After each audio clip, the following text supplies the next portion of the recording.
Hey guys, welcome to or back to my YouTube channel. It's Dr. Cassandra Monze, or for many and for most, just KP. Say hi to my friend Baloo from one of my all-time favorites, Jungle Book, but his other name is KP because my friend Celine sent it to me and decided he's not Baloo anymore, but he's KP. So it's KP1, KP2.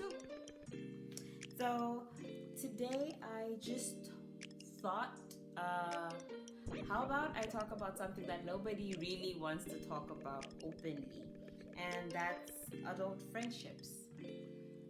Uh, First of all, whoever thought we get to adulthood? I mean, it feels like just yesterday I was in the seventh grade singing in my primary school, playing with my friends, going for sleepovers to, Dr. Luasi's place, Hi Tabo, and Asta Janae's place, Hey Asta, and now we're just all big grown-up women trying to fit through this schedule in this thing called life. And for so many reasons, a lot of friendships are failing because as an adult, the values you have are just not the same as the ones you had as a kid. As a kid, all that was important was saying, hey, can you be my friend? Let's play together. Can I come for a sleepover? Can you come for a sleepover? And sometimes it's our moms that are friends first and say, oh, I have a kid. Oh, my kid is 9 years old too. Let them be friends. That type of a thing. And when you're growing up, you change, your values change, your time changes, your schedule changes. And unfortunately, some of our friendships end. They die a natural death. And we start to ask ourselves, what happened? You meet this person and it's just so awkward to be around them. Sometimes you don't have enough time to, nurture these friendships, and you're always so busy. I won't even lie. A certain friend of mine always says, Kibi, you're always working, you're always tired, we don't get time to hang out. And it's true, because life, unfortunately, as an adult is not as easy as it was as a kid. As a kid, you just go to school, get back, play your way till bedtime, and you had so much time to do these things in church as well. Sometimes our families are against a certain person because they know stuff, or they've heard stuff, or they just don't want you to be around a certain person.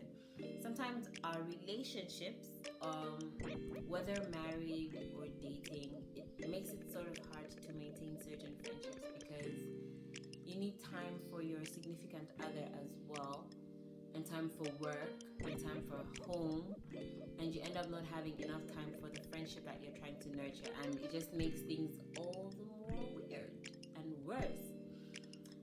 Some friendships die, still related to the marriage part. Some friendships die because we've gotten married, and I don't even know where this came from, but it's like there's an unwritten rule which I only found out about recently, that when you get married you change your friends.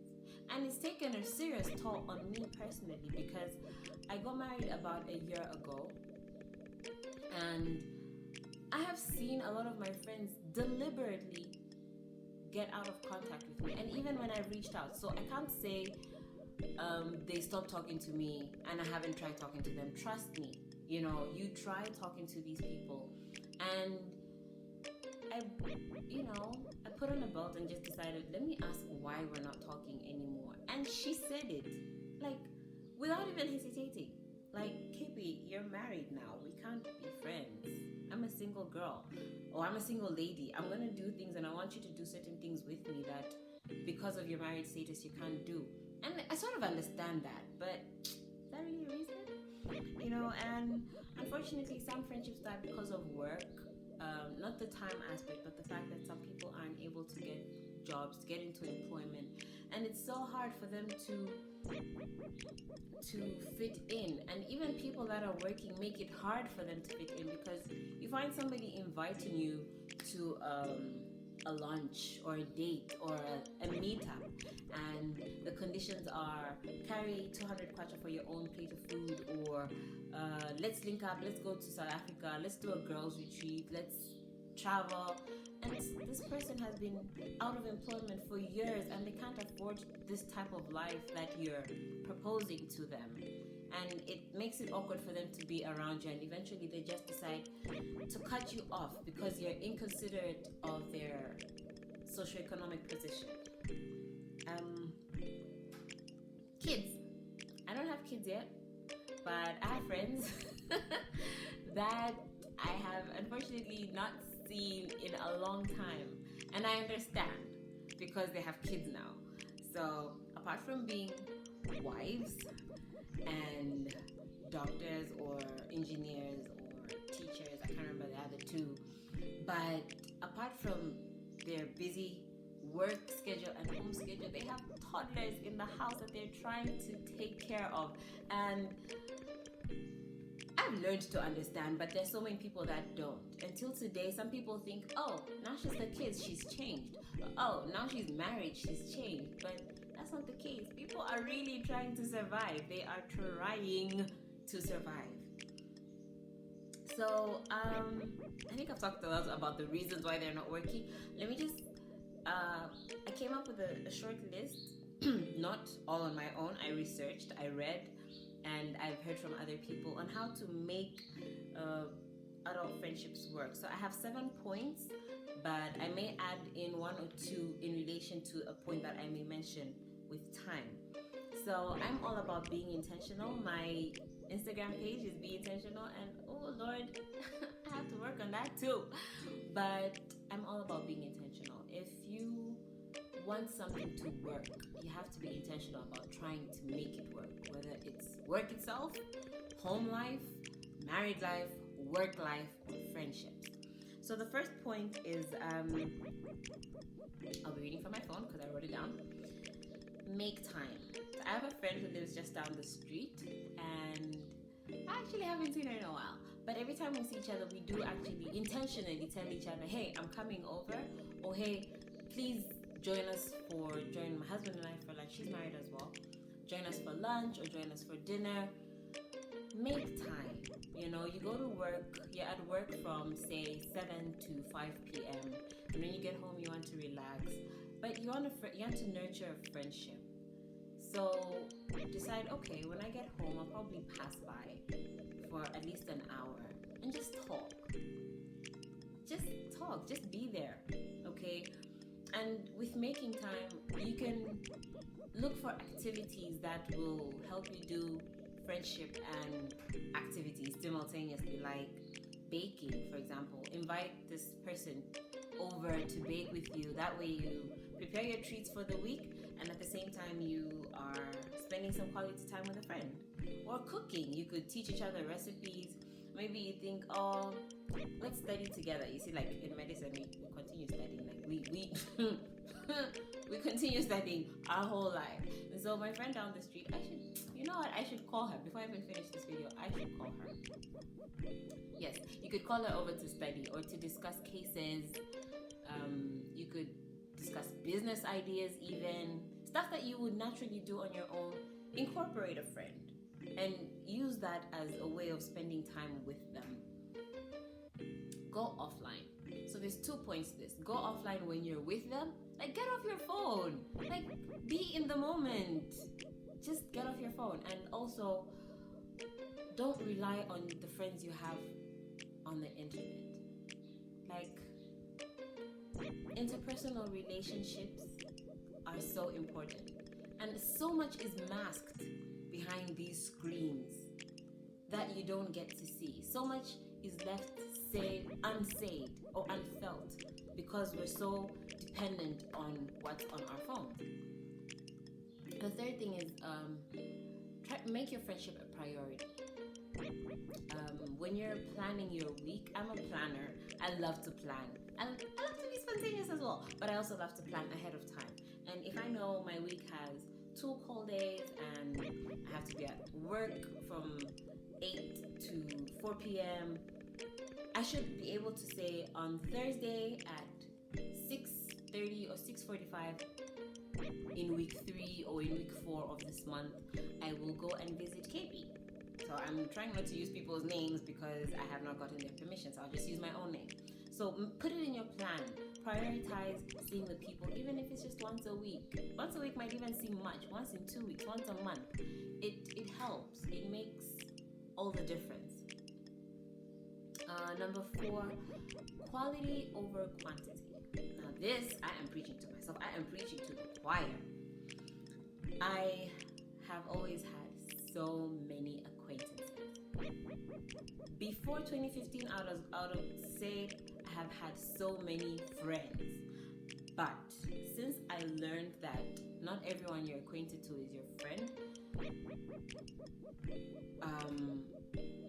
I'm comfortable saying I've had too many people I thought were my friends that were just acquaintances.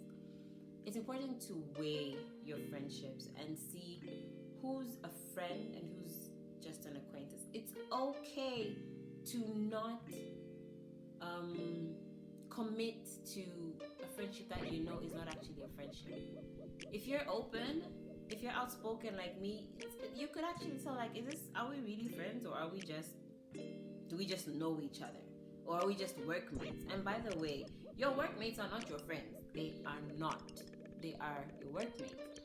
If, however, you find a friend in your workmate, then that's okay. It's okay. It's cool. Boundaries. So some friendships have ended because of crossed boundaries.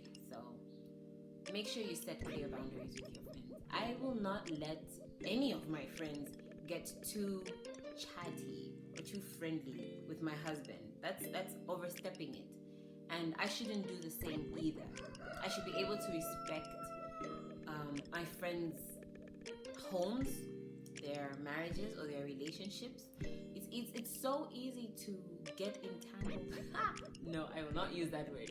It's so easy to get caught up in your friend's business because you think, oh, she's my friend, I should help, I should do this. And I've done that so many times, and boy, have I regretted it.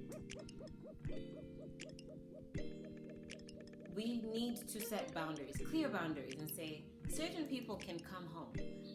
I know I can comfortably come with my female friends home, but if I have male friends and I invite them over when I'm home alone, what's that? That's not good. And they should know too that it's not right to visit a married woman in her home when she's alone. Unless, of course, it's a serious emergency, like, I don't know, I'm getting a heart attack or something. Your husband, your boyfriend, or your girlfriend, it should be clear where the line is and how far your friendships can go in relation to your significant other.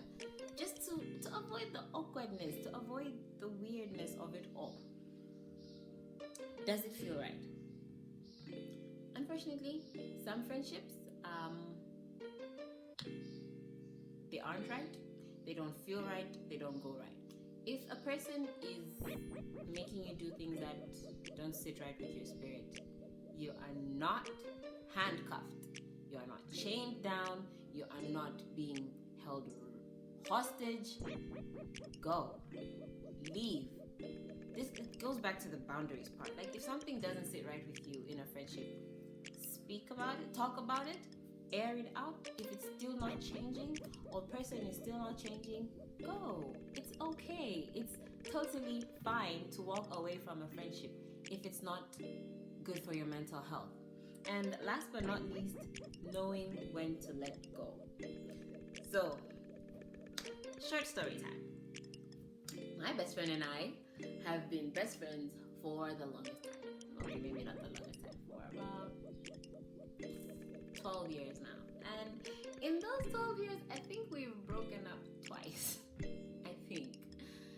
It was a situation where it got to a point where our differences were now tearing us apart. Initially, our differences were what made us friends. I was outspoken, loud, sanguine, over-friendly, over the top, doing the most. She was quiet, poised, reserved, gentle, And over time, I think we started clashing in those differences. And so the first time we just stopped talking to each other, just without any clear explanation. But the next time, after a few hiccups, we just said, you know what? Our friendship has run its course. Our best friendship has run its course. But I'm okay with not being best friends anymore. And that's weird because people say a best friend should be a best friend for life. Don't lie to yourself. Do not lie to yourself.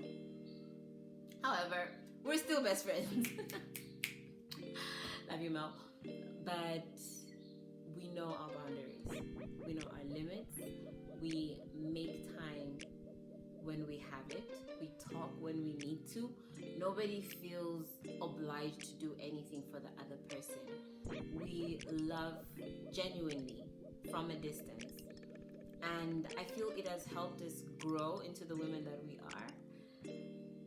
And I know whether now or 50 years from now, I'll still be able to say my best friend was my best friend or is my best friend because we've learned how to handle our friendship to a certain level.